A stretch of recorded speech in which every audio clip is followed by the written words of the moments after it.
Hello friends, welcome to three timers law classes. हम लोग कर रहे थे सीरीज़ जो कि इंटरप्रिटेशन ऑफ स्टैट्यूट के ऊपर थी। ये हमारा 6th लेक्चर है। फ्रेंड्स, आज हम देखेंगे कि गोल्डन रूल क्या होता है, मगर गोल्डन रूल को देखने से पहले हम देख लेते हैं कि जनरल प्रिंसिपल्स कितने तरीके के होते हैं। फ्रेंड्स, जनरल प्रिंसिपल्स जो होते हैं वो दो तरीके के होते हैं। पहला होता है प्राइमरी प्रिंसिपल्स, जिसके अंदर 4 तरीके के रूल्स आते हैं। पहला होता है लिटरल रूल, दूसरा mischief rule, third golden rule और fourth rule of harmonious construction.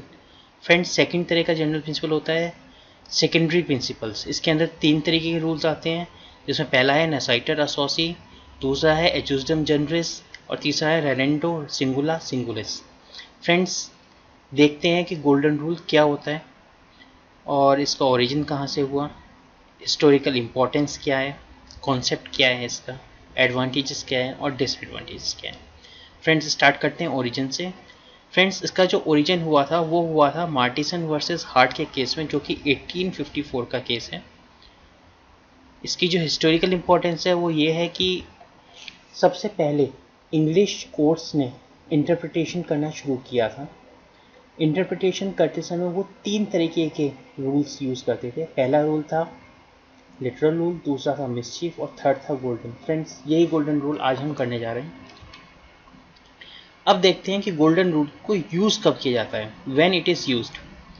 अगर ग्रामेटिकल इंटरप्रिटेशन करते समय कहीं पर एब्सर्डिटी आ जाती है तो फिर इसका यूज़ होता है, और यदि एब्सर्डिटी नहीं आ रही है ग्रामेटिकल इंटरप्रिटेशन करते समय तो ये रूल यूज़ नहीं होता है। तो इट इज़ क्लियर कि सबसे पहले हम जो करेंगे, किसी भी लॉ को पढ़ेंगे ग्रामेटिकल इंटरप्रिटेशन करते हुए, ग्रामेटिकल रूल्स को करते हुए।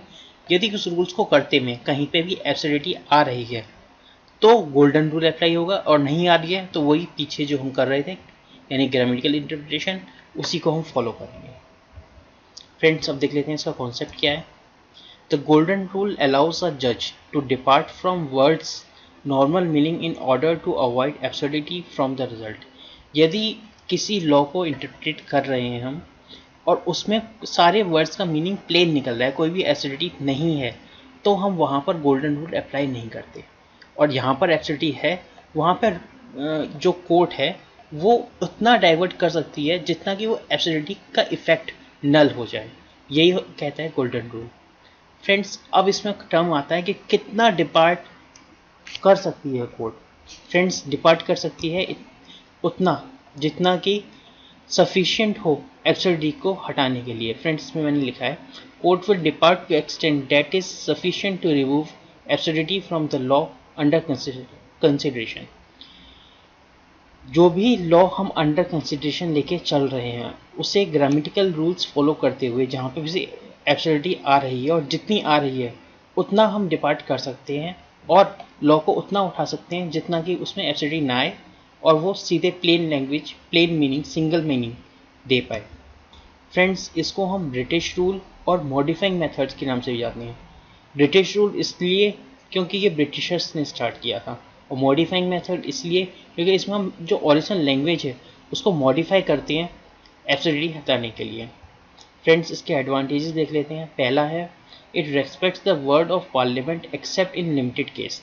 The golden rule provides an escape route where there is problem with using the literal meaning. Friends, होता क्या है, जब हम किसी एक्ट को पढ़ रहे हैं जो पार्लियामेंट ने बनाया है, उसको करते समय यदि लिटरल रूल यूज़ करते समय उसमें कोई भी प्रॉब्लम नहीं आ रही है तो हम लिटरल रूल को ही फॉलो करते हुए और उस एक्ट का इंटरप्रिटेशन करेंगे। मगर जहाँ पर प्रॉब्लम आती है हम उतना डेविएट करके उस जो प्रॉब्लम वाला एरिया है उसको हटा देते हैं और बाकी को ले लेते हैं। यही इसके एडवांटेजेस है कि इससे जो है जो प्रॉब्लम वाला एरिया है वो हटा दिया जाता है और जो सही सही है वो यूज़ कर लिया जाता है, जो कि इंटेंशन दिखाता है पार्लियामेंट की।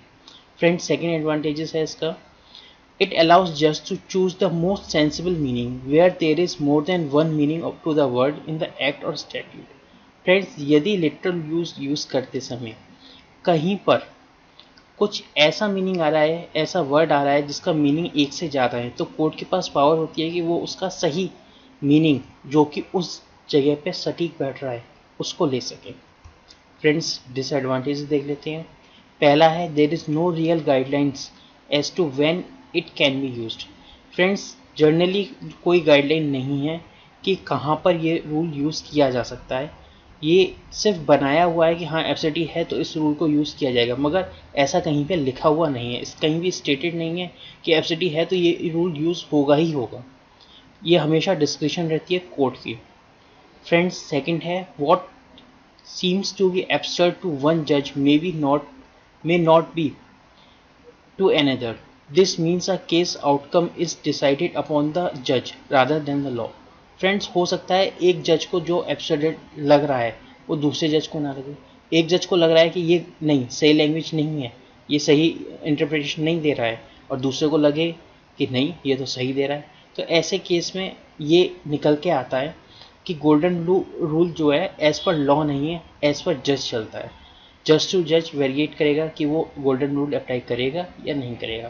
फ्रेंड्स, थर्ड है it is very limited in its use, so it is used only on rare occasions. Friends, जब ये स्पेसिफिक नहीं है कि इसको कैसे और कहाँ यूज़ करना है, इसीलिए इसका यूज़ जो है थोड़ा सा रेयर हो जाता है।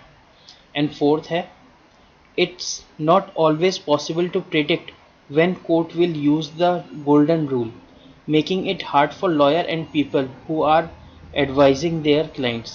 Friends, होता क्या है जब ये डिसाइड ही नहीं है कि ये रूल कहाँ अप्लाई करना है कहाँ नहीं, तो ये पूरा का पूरा डिस्क्रिप्शन हो जाता है कोर्ट का, और ये प्रेडिक्ट करना बहुत मुश्किल हो जाता है कि कहाँ पर कोर्ट इसे मानेगी और कहाँ पर नहीं मानेगी।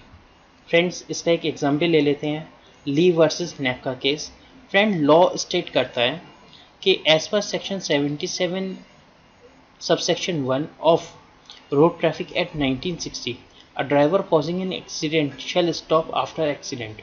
फ्रेंड्स, ये लॉ ये कहता है कि यदि कोई एक्सीडेंट हो रहा है तो एक्सीडेंट होने के बाद जिसने वो एक्सीडेंट किया है उसे वहाँ पे थोड़ी देर रुकना चाहिए। इस केस में हुआ क्या था, एक्सीडेंट हुआ, ड्राइवर रुका 1 सेकेंड के लिए और फिर चला गया।